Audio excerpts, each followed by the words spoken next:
Here are the Cozy RPG Review's channel demographics.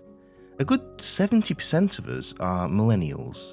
There's a very good chance we have some formative memories of the original PlayStation and its legendary games like Final Fantasy VII, Metal Gear Solid, and Tekken 3. I know I do. And so when Horrible Guild contacted me offering to send me a prototype of their upcoming MemoryCore RPG anthology, I was a lot more excited than a critic really should be. Now, just to be clear, this isn't a review or even a preview really. I don't have enough here for that. And it's also not a sponsored promo. Horrible Guild sent me this with no strings attached and no expectation of coverage.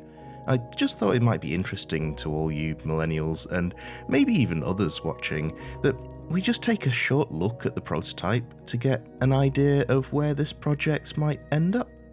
So let's do that.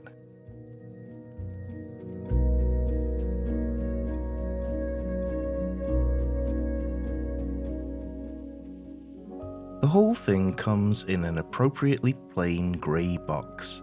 Inside, I found some dry white markers and tokens, as well as a very 90s looking user manual that covers the core rules that apply to all the anthology games.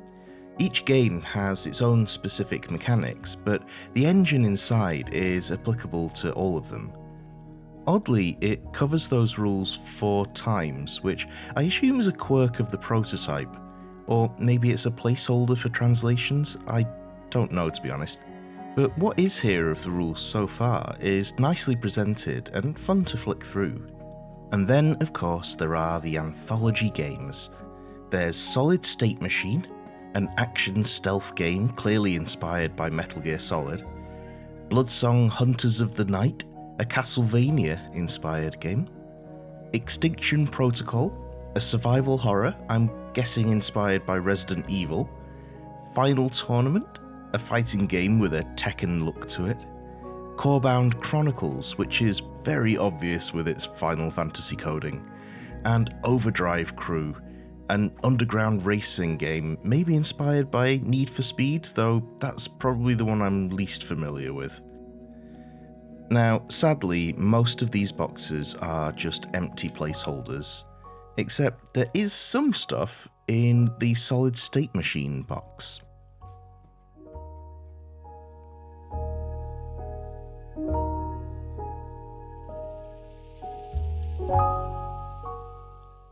I'll get to each bit individually, but currently what's in here is a prologue adventure called Operation White Noise, an exploration map for the adventure, 4 pre-gen character sheets, some item cards, and the alert level disc. Each box will apparently have a disc for tracking that game's specific mechanics, and in this case it tracks the alert level, where you stealth around the place, and if the wheel goes too far around, you've been found and enter combat. It's a fun gimmick. The pre-gen character sheets are great. They're compact, really nicely designed, and they have a dry erase surface so you can reuse them easily. The item cards are a fun addition that probably not coincidentally look a little bit like PlayStation 1 memory cards. I also checked the icons, and yes, they are suitably iconic, as are some of the resources on the character sheet actually, like diazepam. The short adventure is about infiltrating a nuclear cargo ship that is on a collision course with a top-secret Arctic research facility and will supposedly connect onto a larger campaign in the future. It has a really clever gimmick to let you jump right into the game without having to learn the rules, and that's the codec. Of course, there's a codec. And honestly, if I was running this campaign, I would absolutely have that as a sound effect ready to play with a button press. If you're not familiar with these old Metal Gear games, you'd get regular radio calls from NPCs, sometimes for exposition, and sometimes to explain the mechanics. And getting the right radio frequencies and who you could call up were big parts of the gameplay. So here, one of the NPCs will call the players when they take certain actions to explain what they need to roll.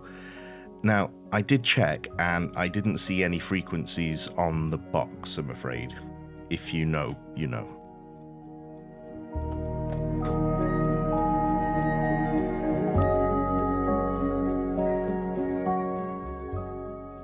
So, what are the rules? Well, I think if you're familiar at all with Fabula Ultima, you'll pick it up very quickly. That's not to say it's the same system, but it uses a similar design philosophy to emulate a video game feel. You have 6 stats, each represented by a die size and nicely visualized by these very video gamey bars on the character sheet. Generally, you roll one of these at a time against a difficulty number for your average skill check and progress tracks and clocks and things like that. Some specific activities are listed on your character sheet under spec, meaning you can spend a focus point and gain advantage on that roll. And your stats can be buffed or debuffed, raising or lowering their associated die size. That's nice and easy to keep track of on these horizontal bars too. Combat is theoretically fluid and narrative, and players can do whatever they like, but they can always fall back on a menu of options. The options don't have names, but you might call them something like attack, equip, aid, scan, feat, and objective, if you were thinking in terms like Fabula Ultima. One difference is the players always roll though, keeping them a bit more active in describing the action. And there's one more unique mechanic to talk about: button mashing. Each game is meant to involve cutscenes in high-tension moments, like just before a boss fight when the villain reveals themselves. And in that cutscene, the players have a bit of interactivity if they all mash their buttons. And that involves rolling all their dice from all their stat bars and gathering groups of them that rolled either the same or consecutive numbers. Think of it like a poker hand, but with dice. The more dice you have in that hand, the more you can affect the cutscene. It's kind of like a more dynamic QuickTime event, which is fun.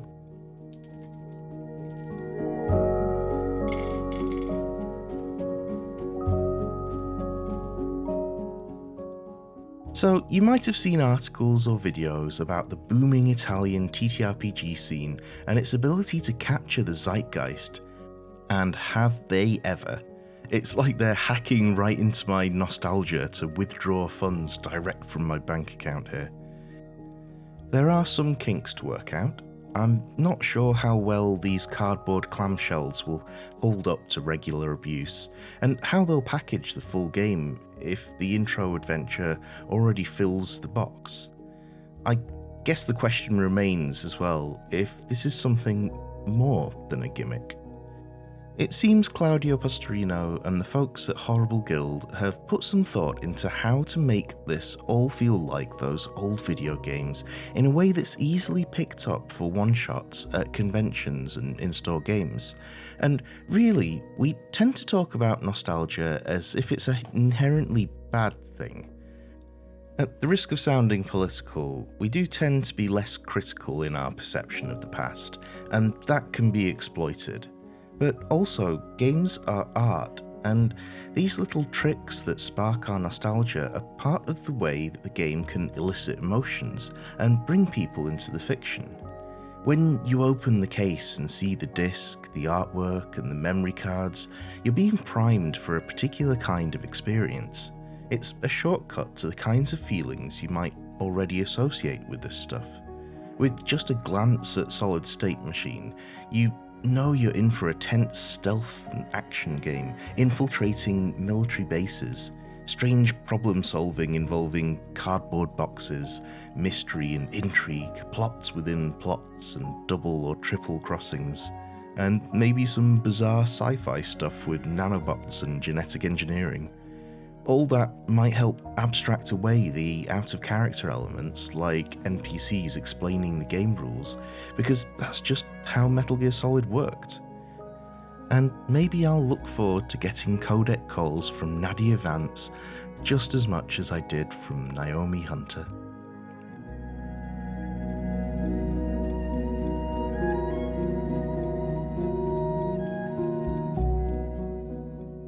I do want to stress again that this isn't a review or even really a preview. I can't really form too much of an opinion based on empty boxes. I just hope it's a helpful and independent look at what this game might be like when it's ready. If you are thinking of backing, it's also worth noting that only Solid State Machine and Bloodsong Hunters of the Night are included in the base pledge, so you might have to fork up extra if you want the others. And if you follow this channel, you can probably take a good guess as to which of these 6 I'm most curious about. And if you don't follow this channel, maybe subscribe to discover some fun new games. If I've planned this out right, then the next video will look at whatever little gems I've discovered at the UK Games Expo. A massive, massive thank you, by the way, to all the folks on Patreon and Ko-fi. Without your support, it would have been a lot more difficult to cover the event. And even if you're not ever likely to go, I hope you'll join me to see what was there. So, until then, happy adventures.